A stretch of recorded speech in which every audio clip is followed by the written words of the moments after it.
Hi everybody, I am Purani here to tell you the story Untouchable. As promised, I had not come in a day to tell you the story because I was sick. So here I come to tell you the story.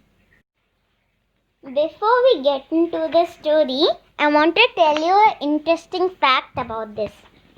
This is Ruskin Bond's first short story, which was written when he was 16. A year later, when he was 17, he wrote his first novel, Room on the Roof, and which got a prize called John Llewellyn's Rhys Memorial Prize in 1957. I think he's such a wonderful author from a young age. Can we get into this first short story of Ruskin Bond called Untouchable? This is how the story goes. The story is about two boys, and one is regarded as poor and untouchable, and the other one is rich. Both the boys were of the same age, 10. The sweeper boy's work is to splash water from house to house so that the wind will be cooled. The other boy's father was in hospital with malaria and the neighbors are supposed to take care of him, but he didn't like the neighbors, nor the neighbors liked him. The sweeper boy collected water from a nearby tank in a big bucket and poured it from house to house all day long without any rest. And in every trip to the tank, he used to bath in the tank. While bathing and walking in the mud, his hands, legs and face would become very muddy.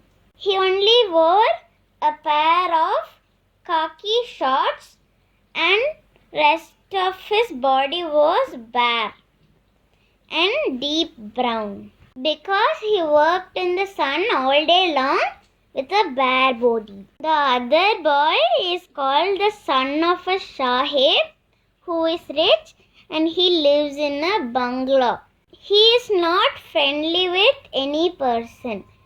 The rich boy was laying in bed and watching through the window, whereas the poor boy was working all day long, pouring water from house to house.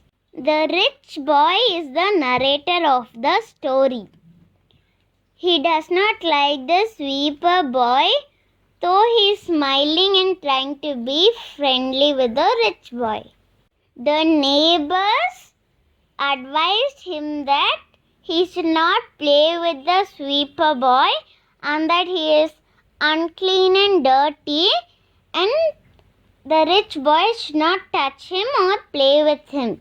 Though he baths in the tank, he is considered untouchable, as the name of the story suggests. When the rich boy was lying in the bed staring out in the window, suddenly he saw a centipede running down the floor. He stood on the bed and shouted for help. The sweeper boy came in. He saw the centipede on the floor and the rich boy on the bed.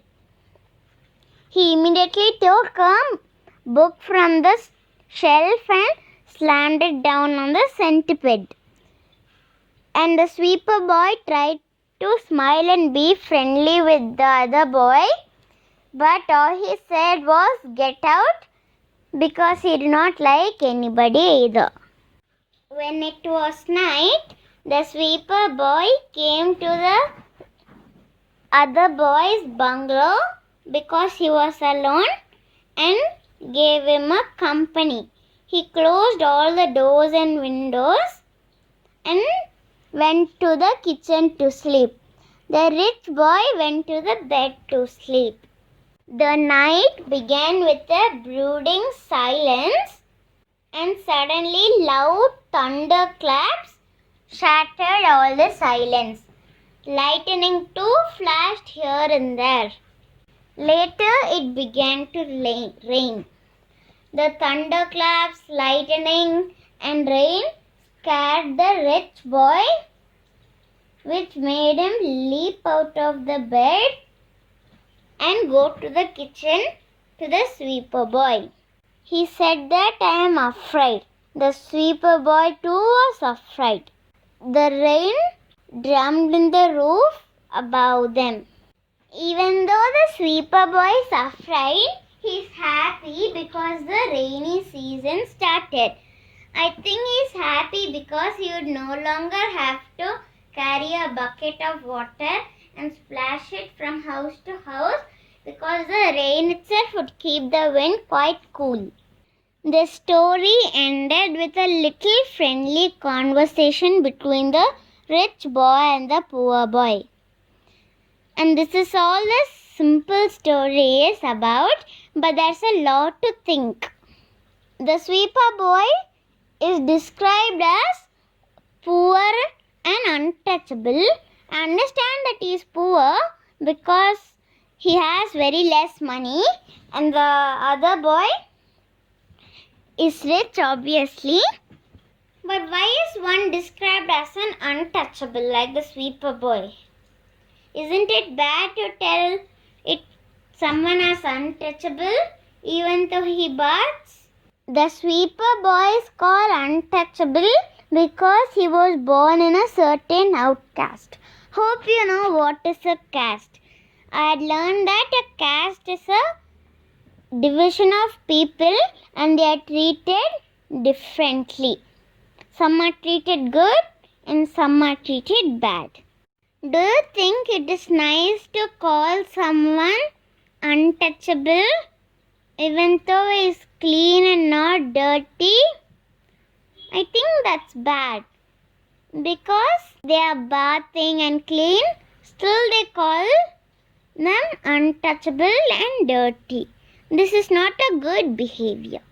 Do you know that in the Indian Constitution, Article 17 bans the practice of untouchability?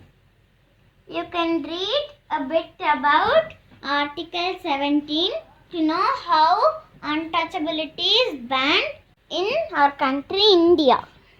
In this story, the sweeper boy is called untouchable and is doing a child labor, and both are social evil. Isn't it?